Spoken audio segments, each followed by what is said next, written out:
Morning বন্ধুরা, তোমাদের সকলকে জানাই আমার চ্যানেলে স্বাগত। আশা করি তোমরা সকলে খুব ভালো আছো। আর আজকে চলে এলাম আবারও নতুন একটি ব্লগ নিয়ে। আজকে হচ্ছে সোমবার। তো আজকে এখান থেকেই ব্লগটা শুরু করলাম। এই উঠলাম কিছুক্ষণ আগে ঘুম থেকে, ফ্রেশ হলাম। আর মা এখনও ওঠেনি, মা ঘরে ঘুমোচ্ছে। তো আমি জল খেয়ে নিয়েছি ফ্রেশ হয়ে।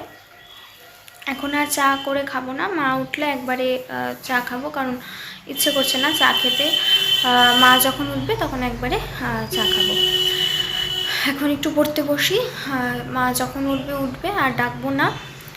আর এসে পরীক্ষা তো চলেই এলো, জানোই তোমরা। এখন থেকে আমাকে পড়তে ভালো করে ঠিকঠাক করে বসতে হবে, কারণ রোজ দিন না আমার পড়াটা ঠিক করে হচ্ছেই না। হয় কেউ চলে আসছে, নয় কোনো সমস্যা হয়ে যাচ্ছে, না হলে কোথাও চলে যাচ্ছি। তো সেজন্য সকালে উঠে বসাটাই মনে হয় ভালো। বিকেলবেলায় মানে হয়ই না পড়া, বলতে গেলে ভাবে লোক চলে আসে কোনো না কোনো কিছু নিয়ে, ওভাবে আর ঠিক করে পড়াই হয় না। তো সেজন্যই তো চলো, আমি সারাদিন কী করছি আজকে সবটাই তোমাদের সাথে শেয়ার করব। তো তোমরা আমার সাথে সারাদিন সাথে থাকো, দেখতে থাকো। বন্ধুরা, আমার ওই তো তোমাদের সাথে লাস্ট কথা হয়েছিল ঘুম থেকে ওঠার পর। তারপর আর কি পড়তে বসছিলাম, তো পড়ছিলাম। মা উঠলো এর মধ্যে, উঠে এখন বললো যে চা খাবো আমরা। মাই চা করলো আজকে। তো এখন চা খাবো। চা খেয়ে তারপরে আমার কতগুলো আর কি লেখা আছে। ওই তোমার সমস্ত নোট, যে মানে স্যারের কী দেওয়া হয়েছে আর কী নোট আছে আমার কাছে, এগুলোকে লিখতে হবে। না হলে তাহলে আমাদের আর কি বন্ধুরা মিলাই যখন তোমাদের মানে কী নোট কার কাছে আছে কার কাছে নেই, তো সেই সময় সুবিধা হয়। তো সেই জন্যই ওগুলো আজকে লিখতে হবে। আজকে বিকেলে পড়াও আছে, তো ওই জন্য। তো চলো এখন আগে চাটা খেয়ে নেই, তারপর এসে বাকি কাজটা করব। তারপর স্নান করব দেরিতে। তোমরা বুঝতেই পারছো, কালকে রাতে আমি মাথায় তেল দিয়েছিলাম, অনেক দিন ধরেই মানে দেওয়ার কথা ভাবছি আর দেওয়া হচ্ছে না, তো কালকে দিয়েছিলাম। তো সেজন্য স্নানটা করব, কিন্তু এত তাড়াতাড়ি করব না। ওই লিখবো হয়তো এখন না, চাটা খেয়ে এসে এডিটটা করে নেব, তারপর স্নান করে এসে লিখতে হবে। তো যাই হোক, চলো চাটা খাই, তোমাদের সাথে আবার পরে কথা হচ্ছে। বন্ধুরা, ওই তো আমার এডিট করা হয়ে গেছে, এখন আর লিখিনি। এখন ভাবছি যে স্নানটা করে আসি। আজকে তো মাথায় শ্যাম্পুও দিতে হবে, সেজন্য আগে আমার এডিট করা হয়ে গেছে, ডাউনলোডে বসানো হয়নি, ওটা এসে ডাউনলোডে বসাবো। এখন আগে স্নানটা করে আসি, তারপর তোমাদেরকে যে বললাম লেখাগুলো লিখতে হবে, আজকে পড়া আছে সেজন্য মেলাতে হবে, তো ওগুলো এসে লিখছি। তো চলো স্নানটা করে আসি। ও হ্যাঁ, আমাদের ব্রেকফাস্ট হয়ে গেছে, ভাত খেয়েছি। এডিট করতে করতে মা ডাক দিয়েছিল, তো ভাতটা খেয়ে নিয়েছি আমি আর মা দুজনেই। তো এখন স্নানটা করে আসি। চলো স্নান করে এসে তোমাদের সাথে আবার কথা হচ্ছে। বন্ধুরা, আমি স্নান করে চলে এসেছি। মার স্নান এখনও হয়নি, মা গেছে ওই বাথরুমে স্নান করতে, ওই যে আমাদের বেডরুমের ওই বাথরুমটাতে। ও মা বললো যে আজকে এটা মানে ওই বাথরুমটাকে একটু পরিষ্কারও করেও একবারে ওখান থেকেই স্নান করে আসবে। তো আমি এই বাথরুমে গেছিলাম স্নান করতে, আমার হয়ে গেছে স্নান, মার এখনও হয়নি। তো আজকে মাই পুজো দিয়ে দেবে। তো আজকে বলেছিলাম মাকে যে বাথরুমটা পরিষ্কার করো না, শরীরটা ভালো না, একটু ঠিক হয়ে নাও। তারপর বলে না, এখনই করতে হবে, পরে দেরি হয়ে যায়, এরকম পরে করে আর হয় না। তো কথা শুনলো না, গেল বাথরুম পরিষ্কার করতে। আর আমি বাথরুমটা পরিষ্কার করতে পারি না। একদিন হয়তো করেছিলাম পরিষ্কার, কিন্তু মার মতন সেরকমভাবে পারি না, সেজন্য মা আমাকে ওটা পরিষ্কার করতেও দেয় না, মা নিজেই করে। আজকে বলেছিলাম করতে না, পরে করতে, কিন্তু শুনলো না, গেল। তো যাই হোক, চলো তোমাদের সাথে আবার পরে দেখা হচ্ছে। আমি আমার কাজগুলো আগে করে নিই, তোমাদের সাথে আবার পরে কথা হচ্ছে।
তোমাদের সাথে লাস্ট কথা হয়েছিল স্নান করে আসার পর, যখন আমি তোমাদের বললাম কোশ্চেনগুলো লিখবো তখন। তো হয়ে গেছে লেখা। এখন তারপরে শুয়ে শুয়ে একটু ফোন দেখছিলাম। মার শরীরটা আবার আজকে খারাপ, মানে খারাপ বলতে দুর্বল হয়ে গেছে, অ্যান্টিবায়োটিকগুলো খাচ্ছে না সেজন্য। তো এত কড়া অ্যান্টিবায়োটিকগুলো, ডাক্তারকে ফোন করেছিল মা, বলল যে এরকম শরীরটা খারাপ লাগছে, মাথা ঘোরাচ্ছে, কোনো জোর পাচ্ছে না। তখন ডাক্তার বললো যে এটা অ্যান্টিবায়োটিকের থেকে এসে, তখন মা বললো যে তাহলে ডোজটা কি কমিয়ে দেবো, মানে 3 বেলা ছিল, 3 বেলা করে অ্যান্টিবায়োটিক খায়, সে জায়গায় বলেছিল 2 বেলা করে খাবে নাকি। তখন ডাক্তার বললো যে না, এটা যেহেতু ডোজটা এরকম তো 3 বেলাই খেতে হবে। তো হয়তো এজন্য মা শুয়েছিল, আর আমিও লেখার পরে এই 5-6 মিনিট ফোনটা দেখলাম একটু, দেখে এখন লাঞ্চটা করে নেব। জানলা দরজা সব আটকে দিয়েছে মা, এখন লাঞ্চটা করে এসে একটু শুয়ে নেব।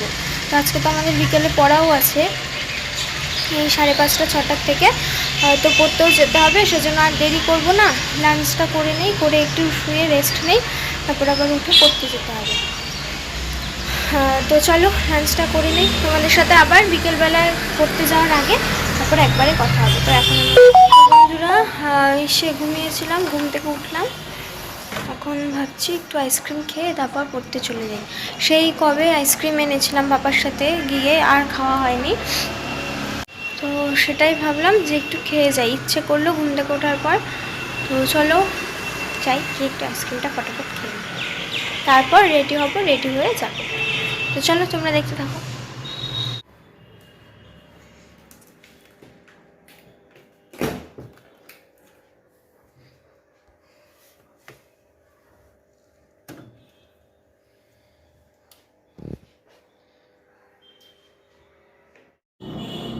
তো নিয়ে এসেছি এই আইসক্রিমটা, আরেকটা যে ছিল ওটা খেলাম না, কারণ ওটা না ডাব ডাব খেতে, ডাবের জল যে হয় না ওই ফ্লেভারটা, ওই ফ্লেভারের লেখাও আছে ডাবের আর কি, ওটা ভালো লাগলো না, লাগে না, আমি ডাব খাই না, পছন্দ না, তার জন্য এটাই।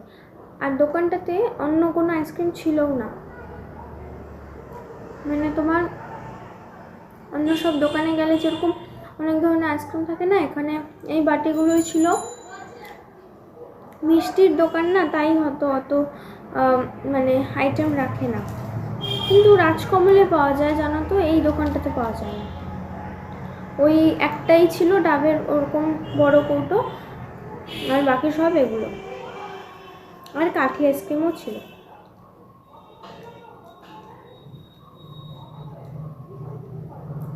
আমাদের যে কোনো দোকানে গেলেই আগে কর্নাটো আছে নাকি জিজ্ঞেস করি, যদি থেকে যায় তাহলে তো ওটাই আনি, নাহলে তারপর অন্য কিছু দেখি।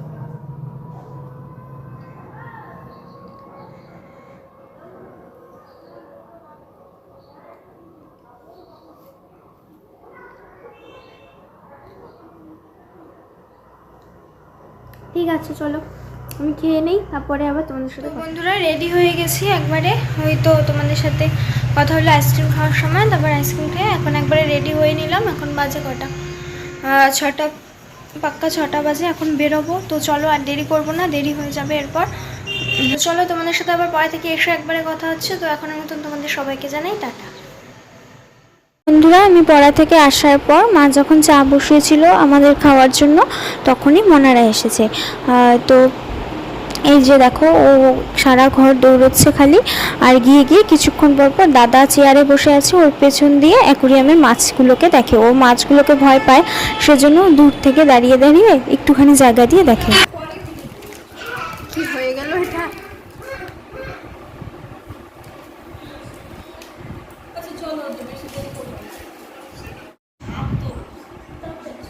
তুমি কি দেখো?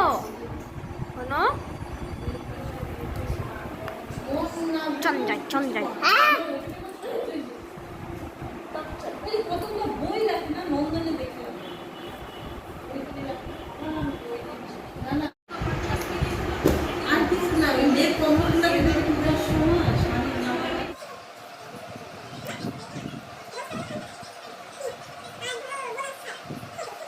বন্ধুরা মনারা চলে গেল এখন, ওই তো আমি পড়া থেকে আসলাম যখন, তখন চা বসিয়েছে মা আমার আর মার খাওয়ার জন্য, তখনই মনারা এসছে। তো মনারা ওই মনে দুটো চুড়িদার কিনেছে, তারপর পাপার জন্য একটা টি শার্ট এনেছে, দেখাচ্ছি তোমাদের। কিন্তু টি শার্টটা পাপার আর কি সাইজে বড় হয়ে গেছে, পাপা এম সাইজ পরে আর ওরা এনেছে এক্সেল, তো সেজন্যই ওটাকে পরে কাল হয়তো চেঞ্জ করতে যেতে পারি, ঠিক নেই। কাল যাব, না হলে মানে 72 ঘন্টার মধ্যে কাল সকাল বা বিকেলে একটা টাইমে গিয়ে কালই যেতে হবে, কারণ পাপা আসবে কাল ডিউটি থেকে। তো ওই মা পাপা গিয়ে চেঞ্জ করে আসবে। মনা বলেছিল বলে এম সাইজ নিতে, তো মেশো আবার বলেছে যে না হবে না এম সাইজ, এসে নাও এক্সেল নাও। তো সেজন্যই ওই সাইজটা তো পাপার একটু বড় হয়ে যাবে, পাপা পরে না এক্সেল, অনেকটাই বড় এম সাইজ পরে, তো ওটাকে চেঞ্জ করতে হবে। তোমাদেরকে তাও দেখাচ্ছি যে কোনটা এনেছে। আর ওদিকে মা কাঁঠাল কাটছে কালকে রান্নার জন্য, শরীরটা তো অত ভালো না আজকে, তাও কাঁঠাল মানে কাটছে আর কি কাল রান্না করার জন্য। মা ভালোবাসা দেখে দিদা পাঠিয়েছে। তো চলো তোমাদেরকে টি শার্টটা দেখিয়ে নিই, তারপর তোমাদের সাথে একটা জিনিস শেয়ার করার আছে আমার, তো তোমরা দেখতে থাকো। তো নিয়ে এসেছি, দাঁড়াও তোমাদেরকে দেখাচ্ছি ব্যাক ক্যামেরা। এই দেখো, এই টি শার্টটা কালারটা কিন্তু হালকা আছে, মোবাইলে একটু ডিপ আসছে, কিন্তু কালারটা অতটাও ডিপ না, কালারটা সুন্দর ছিল। কিন্তু এখানে দেখো ডবল এক্সেল, ব্যাপার তো এম পরে, তো এটা একটু সাইজে বড় হয়ে যাবে দেখে এটাকে চেঞ্জ করতে হবে। তো দেখলেই কালারটা কিন্তু সুন্দর, এই কালারটা যদি পাওয়া যায় তাহলে এটাই আনা হবে, আর যদি না পাওয়া যায় তাহলে তো অন্য কালার আনতে হবে। এই কালারটা তোমার সব সময় দিনেও পরা যাবে, রাতেও পরা যাবে। অনেক সময় ডিপ কালার হলে না সেগুলো দিনের বেলায় পরে বাইরে যাওয়া যায় না, তো এইসব কালার যেমন সব সময় পরা যায়। তো যাই হোক চলো, মা তো কাঁঠাল কাটছে, কাঁঠাল কাটা হয়ে গেলে তোমাদের সাথে একটা জিনিস আমার শেয়ার করার আছে। হয়তো জানো অনেকেই, কিন্তু তাও মা এটা আগে জানতো না, মাকে এটা দাদা বলেছিল, তো সেটাই তোমাদের সাথে আমি শেয়ার করব। তো চলো তোমাদের সাথে আবার পরে দেখা হচ্ছে। তো এই দেখো বন্ধুরা, মার কাঁঠাল কাটা হয়ে গেছে, প্রচণ্ড আঠা ছিল, মার একদম দুহাত ভরে গেছে, তেল কিন্তু অনেকটা দিয়েছে তাও কমেনি। তো মা কাঁঠালগুলোকে ধুয়ে নিচ্ছে। আর তারপর এই যে দেখো, যেই দাটা দিয়ে মা কাঁঠাল কেটেছিল সেই দায়ে প্রচুর পরিমাণে আঠা লেগেছিল, প্রচুর মানে প্রচুর। তো এই বুদ্ধিটা মাকে দাদা দিয়েছিল, মানে মার বাবা আমার দাদু বলেছিল যে কোনো যদি এরকম মানে কাঁঠাল কাটার পর হবেই, এটা সবারই হয়, তো সেই সময় ওই আঠাটাকে একটু গ্যাসের আগুনে পুড়িয়ে নিতে, দাটাকে ধরে একটু আগুনের ওপর যদি এভাবে দিয়ে দেওয়া হয় তাহলে আঠাগুলো পুড়ে যায়। তোমরাও একদিন ট্রাই করে দেখো, খুব কাজের।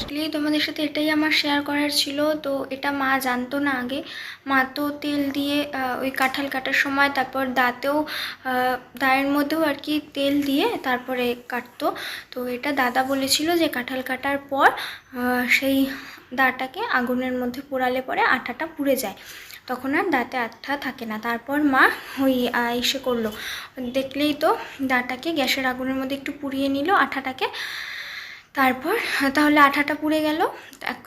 সে তারপর তোমরা স্কচ ব্রাইট দিয়ে একটু ঘষে নিলেই দেখবে দাটা একদম ঝকঝকা হয়ে গেছে। ওই তোমার দায়ের মধ্যে দেখবে একটু না লোহার আয়রনের একটু কিন্তু দাগ হয়, একদম নতুন আনার পর যে কালারটা থাকে সেটা থাকে না। তো এই যে আঠাটা পোড়ানোর পর যখন মা এমনি স্কচ ব্রাইটের সাবান দিয়ে একটু জোরে মানে একটু ভালোভাবে পরিষ্কার করে, তোমরা যদি একটু স্কচ ব্রাইট দিয়ে ভালোভাবে সেই দাগটাকে ঘষো তাহলে তোমার ওই দাগগুলো উঠে যায়, আয়রনের যে একটা কালো কালো হয় দাগটা সেটা উঠে যায়। হয়তো কিছুদিন পরে আবার হয়ে যায়, কিন্তু সেই দিন তার পরের দিন দাগটা পরিষ্কার হয়। তো তোমরাও ট্রাই করে দেখো, হয়তো মার মতনই তোমাদেরও এটা কাজে দেবে, তাই তোমাদের সাথে এটা শেয়ার করলাম। তো আজকের ভিডিওটা আর বড় করব না, এগিয়ে অবধি রাখবো। তো আজকের ভিডিওটা যদি তোমাদের ভালো লেগে থাকে তো প্লিজ তোমরা লাইক শেয়ার অ্যান্ড সাবস্ক্রাইব করে দিও। আগামীকাল আসবো আবারও নতুন একটি ব্লগ নিয়ে। আজকের মতন তোমাদের সকলকে জানাই টাটা, গুড নাইট।